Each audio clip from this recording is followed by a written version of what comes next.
Marejeo ya picha za video kupitia mfumo wa FVS, Football Video Support, yanainufaisha Pamba Jiji kwa mara nyingine tena baada ya mwamuzi kubaini kwamba kiungo Semfuko aliyeingia katika kipindi cha pili amefanya madhambi katika eneo la penalty, na hivyo Pamba Jiji wanapata penalty ambayo Idris Diomande aliingia katika kipindi cha pili anaweka wavuni, na hivyo kuifanya Pamba ipunguze sasa kutoka mabao 2-0 na sasa ni mabao 2-1. Simba inakumbuka vizuri walishatangulia kwa mabao 2, lakini matumizi ya VS yameisaidia Pamba pia kwa kiungo wa Simba Ibrahim Jabbar kupewa kadi nyekundu katika tukio ambalo mwamuzi hakuwa ameliona, lakini baada ya kuitwa na kufanya marejeo ya picha za video kupitia mfumo wa VS akatoa kadi nyekundu. Lakini Pamba tunakumbuka kusudi kwa mabao 2, Pamba wana goli 1, wamepata nguvu zaidi kutokana na bao hili, lakini pia kwa sababu Simba wangali wakicheza pungufu katika kipindi hiki chote cha pili, kwa sababu Ibrahim Jabbar alionyeshwa kadi nyekundu katika kipindi cha kwanza. Itakuwa vipi? Tuendelee kusubiri, maana alionyeshwa kadi nyekundu dakika 5 kabla ya mapumziko. Hakika kama ilivyotarajiwa, si mechi nyepesi hata kidogo.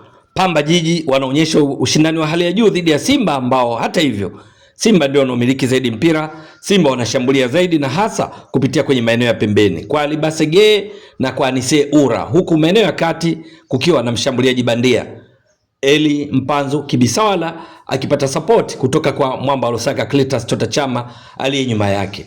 Bao la kwanza likifungwa na Mwamba wa Lusaka baada ya Libasege kupiga free kick ambayo ilikuwa na utata kwa golikipa Eric Johora wa Pamba Jiji, na matokeo yake katika papatu piga ni kupige, Chama akaweka mpira wavuni. Lakini hiyo itoshi.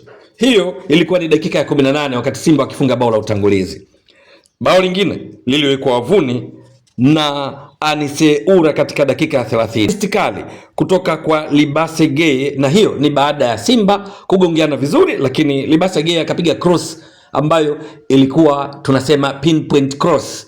Anise Ura kaiweka wavuni kwa kichwa na kuifanya Simba iongoze mabao 2-0.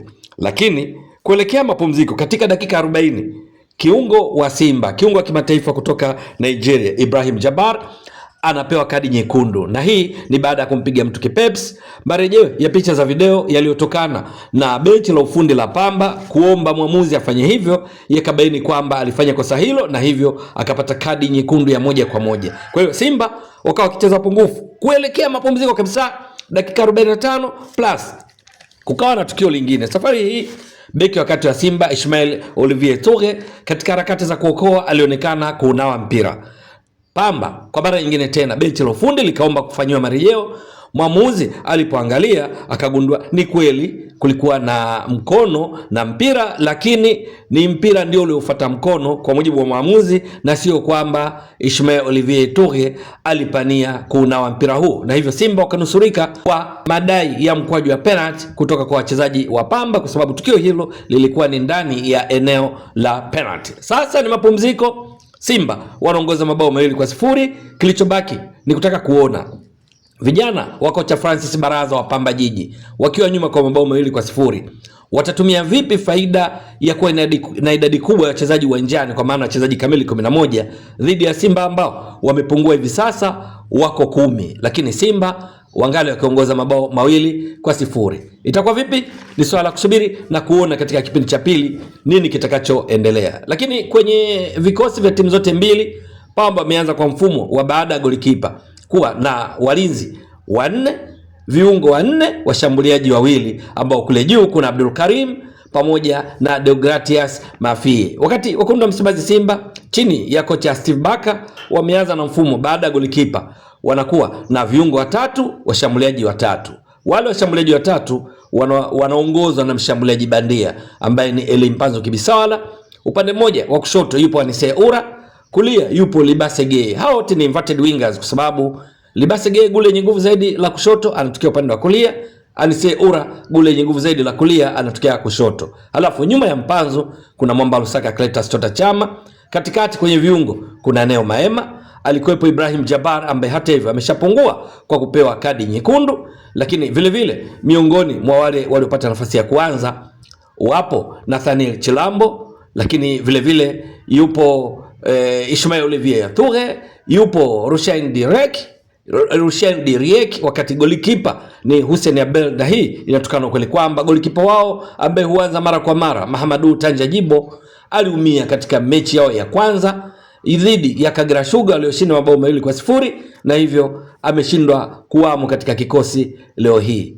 Simba Steve Baka dhidi ya Francis Baraza wa wenyeji Pamba Jiji. Itakuwa vipi katika kipindi cha pili? Maana kwenye mechi iliyopita kwenye uwanja huu kwenye ligi kuu Tanzania bara msimu 2025-26 iliisha kwa sare ya 1-1. Waliotangulia kufunga walikuwa ni Simba, mfungaji akiwa miongoni mwa wafungaji wa leo hii Anise Ura akifunga bao hilo kutokana na assist kutoka kwa Elimpanzu Kibisawala, na Pamba wakasawazisha kupitia kwa James Mwashinga kupitia free kick aliyopiga James Mwashinga. Lakini leo hii James Mwashinga si miongoni mwa wachezaji wa Pamba kwa sababu alishasajiliwa na Singida Black Stars. Goalkeeper Yona Amos si miongoni mwa wachezaji wa Pamba, badala yake yupo Eric Johora. Lakini vile vile Kevin Nation, kiungo wa Pamba, si miongoni mwa wachezaji wa Pamba, yupo miongoni mwa wachezaji wa Simba, maana alisajiliwa na Simba. Tusubiri kuona katika kipindi cha pili Pamba wataingia vipi wakiwa na faida ya kuwa na idadi kubwa uwanjani kuliko Simba, lakini Simba wakiwa pungufu lakini wangali wakimiliki zaidi mpira. Na mechi iliyopita walioshinda dhidi ya Kagera Sugar pia walimaliza pungufu, lakini wakashinda kwa mabao 2-0, na bao la pili walilifunga baada ya kadi nyekundu aliyoipata David Kameta Duchu. Leo itakuwa vipi? Yote tutayapata majibu katika kipindi cha pili. Mtazamaji wa Mbwaduke Stats Sport Next Level, endelea kuunga mkono channel hii kwa kuhakikisha kama una subscribe, una share, una like na kucomment. Mwasilishaji wako ni mimi Ramadhani Mbwaduke almaarufu kama Mzee wa Data. Shukran jazilan. Bye bye.